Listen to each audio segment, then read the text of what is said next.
Yo sahabat sektor 7 dan para manual lovers. Jumpa lagi bersama Mimin ya guys. Pada video kali ini Mimin akan membawakan alur cerita Cleaning Service Dungeon.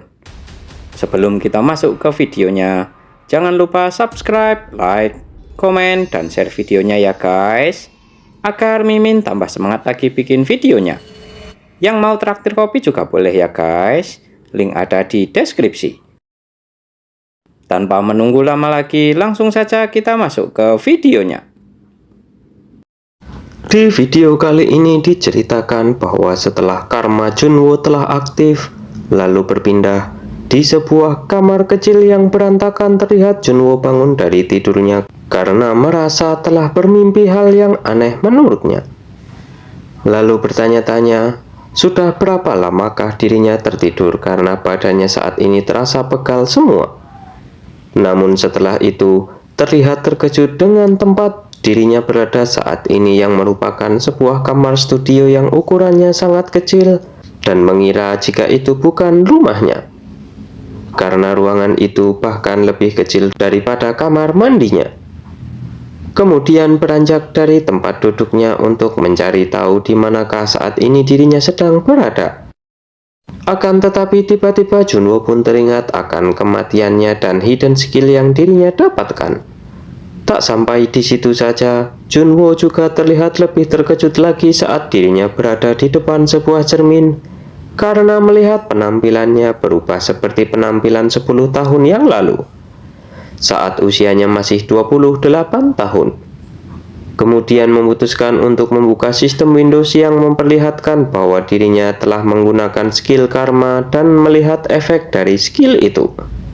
Syarat yang dimiliki skill itu adalah kematian dan efek skillnya membawa user ke 10 tahun sebelumnya dan skill tak bisa dibatalkan. Dengan muka yang pasrah, Junwo pun merasa jika yang dirinya alami ternyata bukanlah mimpi dan ternyata dirinya memang sudah benar-benar mati. Lalu sistem pun memberitahu bahwa pekerjaan Junwo sudah diganti. Junwo pun kesal melihat sistem itu dan dalam hatinya berujar bahwa dirinya menjadi seorang hunter di usia 18 tahun dan naik ke rank A di usia 28 tahun. Saat itu dirinya merupakan peringkat 22 di ranking nasional dan 525 di ranking dunia, serta merupakan hunter berpotensi yang mendapatkan perhatian dunia. Namun saat ini, setelah kembali ke 10 tahun saat usia 28 tahun, dirinya harus berganti pekerjaan menjadi tim pembersihan dungeon. Kemudian Junwo pun melihat sistem lagi dan membaca bagaimana cara skill karma itu dibatalkan, di mana Junwo harus naik ke posisi ketua umum asosiasi internasional kekuatan supernatural dalam waktu 5 tahun. Jika berhasil maka skill akan dibatalkan secara otomatis dan user kembali tepat ke situasi sebelum dia mati. Namun jika gagal, Hunter Kim Junwo akan lenyap seutuhnya. Batas waktu 4 tahun 11 bulan 29 hari 20 jam 32 menit dan 48 detik lagi. Setelah mengetahui hal itu, Junwo pun terkejut karena dirinya harus menjadi ketua umum asosiasi internasional dan akan kembali ke masa sebelum dirinya mati jika berhasil. Namun jika dirinya gagal, maka dirinya harus membersihkan dungeon dan membusuk di sana selamanya. Junwo pun mengumpat dengan hal yang tak masuk akal itu, karena Asosiasi Internasional Kekuatan Supernatural merupakan organisasi internasional yang memimpin seluruh asosiasi di dunia.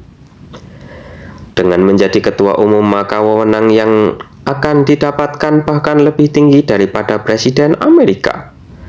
Singkatnya, itu merupakan posisi paling kuat di dunia. Bahkan dirinya di masa lalu yang memiliki rank triple S saja tak bisa naik ke posisi itu. Dan saat ini dirinya diminta untuk naik ke posisi itu dalam waktu 5 tahun. Karena itu merupakan hal yang tak mungkin dan tak masuk akal, Junwo pun berniat untuk mengabaikannya saja.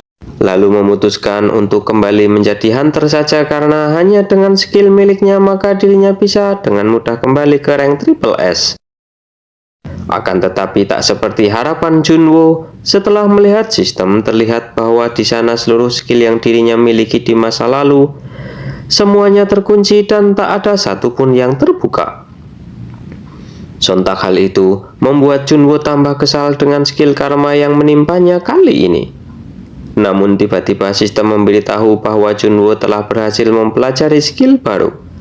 Notifikasi itu membuat Junwo sangat senang karena setidaknya ada satu skill yang berguna untuknya. Namun setelah melihat skill yang dipelajari ternyata merupakan pasif skill OCD yang memiliki efek bersih-bersih yang baik dan benar. Junwo pun lebih kesal lagi. Kemudian setelah itu Junwo memutuskan untuk rebahan di atas kasurnya lagi sembari dalam hatinya berujar bahwa dirinya telah kembali dari kematian ke waktu 10 tahun yang lalu. Dan hanya dalam semalam saja dirinya bisa berubah dari seorang hunter rank triple S menjadi seorang anggota tim pembersihan serta semua skill miliknya telah terkunci. Lalu merasa lesu karena telah kehilangan seluruh pencapaian dalam hidupnya. Kemudian bertanya-tanya apakah dirinya harus benar-benar membersihkan dungeon yang bisa melukai harga dirinya sebagai rank triple S ini?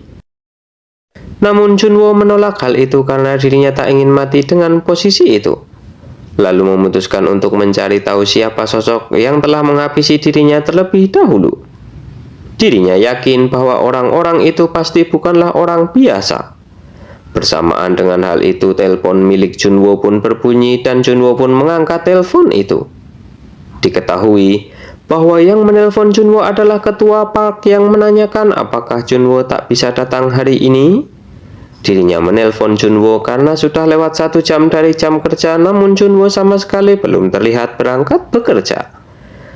Lalu menanyakan apakah Junwo sedang sakit atau kelelahan karena dungeon sebelumnya terasa agak sulit untuknya.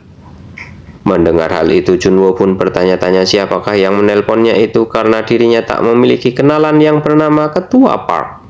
Kemudian ketua park pun masih berbicara panjang lebar kepada Junwo yang membuat orang-orang yang bersama ketua park pun kesal dengan kelakuan Junwo yang menurut mereka Junwo hanya berniat untuk bolos bekerja karena tak kuat dengan pekerjaannya itu. Itu disebabkan karena banyak orang yang sudah kabur setelah kerja selama 1 hari. Mereka juga kesal karena gara-gara Junwo tak memberikan kabar, mereka jadi harus menunggu saat sedang akan bekerja. Kemudian mereka meminta ketua park untuk menutup teleponnya karena Junwo sama sekali tak banyak membantu juga. Mendengar ocehan orang-orang yang ada di sana pun Junwo menjadi sangat kesal karena memang benar saat ini dirinya sedang dalam kondisi tak berdaya. Namun harga dirinya tak bisa menerima jika dirinya diremehkan seperti itu. Lalu ketua park pun meminta jika Junwo sakit lebih baik dia beristirahat saja dan jika lain kali ada kejadian seperti ini lagi, ketua park meminta Junwo untuk menghubungi nomornya serta menyimpannya dengan nama Park Gente. Junwo pun terkejut mendengar nama itu lalu memastikannya sekali lagi dengan bertanya siapa namanya tadi. Ketua park pun menanggapi bahwa namanya memang sulit diingat dan kembali mengatakan bahwa namanya adalah Park Gente. Setelah mendengar nama Park Gente itu, Junwo pun berubah pikiran dan mengatakan bahwa dirinya akan datang ke tempat kerja sekarang juga. Akan tetapi Junwo dikejutkan dengan keadaannya saat ini yang dimana dirinya tak memiliki baju yang bagus dan juga kendaraan. Setelah itu dirinya ingin naik taksi namun tak ada selembar uang pun di dompetnya. Dan akhirnya Junwo pun naik bus kota. Kemudian menyimpulkan jika intinya saat ini dirinya hidup dengan keadaan berbeda dari dirinya sebelumnya, termasuk hubungan antar manusia yang dimilikinya. Hal itu berarti saat ini dirinya tak pernah melakukan kekerasan kepada Park Gente. Meskipun sekarang dirinya tak punya urusan apapun dengannya, tapi jika ternyata dialah orang yang telah menghabisi dirinya, maka ceritanya akan berbeda. Sebab kematiannya itu sangat jelas terasa kejanggalannya dan menyamarkan insiden itu sebagai sebuah kecelakaan. Padahal mereka mengepung serta mempersiapkan jebakan menggunakan alat khusus yang digunakan untuk orang yang memiliki kekuatan supranatural agar tak bisa menggunakan skillnya. Dan yang terakhir, pistol yang digunakan untuk menembak dirinya itu bukanlah pistol biasa, Itu adalah Titan yang merupakan senjata dengan kekuatan super untuk membasmi para monster. Pistol itu juga merupakan pistol kelas tinggi di antara semua jenis pistol dengan harga dan kemampuan yang luar biasa. Meskipun pistol itu bukanlah item yang bisa dikendalikan oleh Park Geun-tae, yang hanya seorang ketua tim pembersihan dungeon, bisa saja dia menyewa tenaga profesional karena dendam kepada dirinya. Bahkan anak laki-lakinya juga terlihat sangat membenci dirinya. Padahal dirinya hanya mendorongnya sedikit saja. Seharusnya dia paham dengan apa yang dirinya sampaikan waktu itu. Kemudian setelah itu, Junwo pun mengingat kejadian di mana dirinya sedang bersitegang dengan Park Geun-tae sebelumnya. Di mana di sana Park Geun-tae mendatangi dirinya sembari memprotes permintaan Junwo untuk mengurangi anggota tim pembersihan dungeon. Sebab saat ini tim pembersihan sudah kekurangan anggota. Jika dikurangi lagi, mereka akan sangat kesulitan. Junwo pun beralasan bahwa dirinya hanya mengajukan saja dan yang mengabulkan permohonan itu adalah tim pengendalian dungeon. Seharusnya jika mau protes, dia harus pergi ke tempat tim pengendalian saja. Ditambah lagi tak ada yang tak tahu pengaruh Junwo di industri ini karena dia bisa membuat asosiasi bergerak sedangkan dirinya tak bisa melakukannya. Kemudian sekali lagi, Park Geun-tae pun memohon kepada Junwo sembari menundukkan badannya agar Junwo mempertimbangkan tak mengurangi anggota tim pembersih dungeon. Junwo pun menggaruk-garuk kepalanya sembari berpikir sejenak dan dalam hati berujar bahwa dirinya sudah mengira semua pasti akan seperti ini, namun tak menyangka dirinya akan didatangi langsung seperti ini. Namun jika dilihat dari sorot matanya, terlihat bahwa ketua tim pembersih ini tak akan menyerah begitu saja.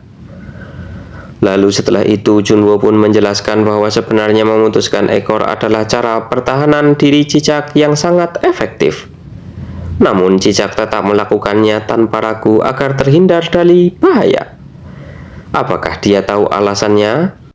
Itu karena dengan cara itulah mereka bisa bertahan hidup.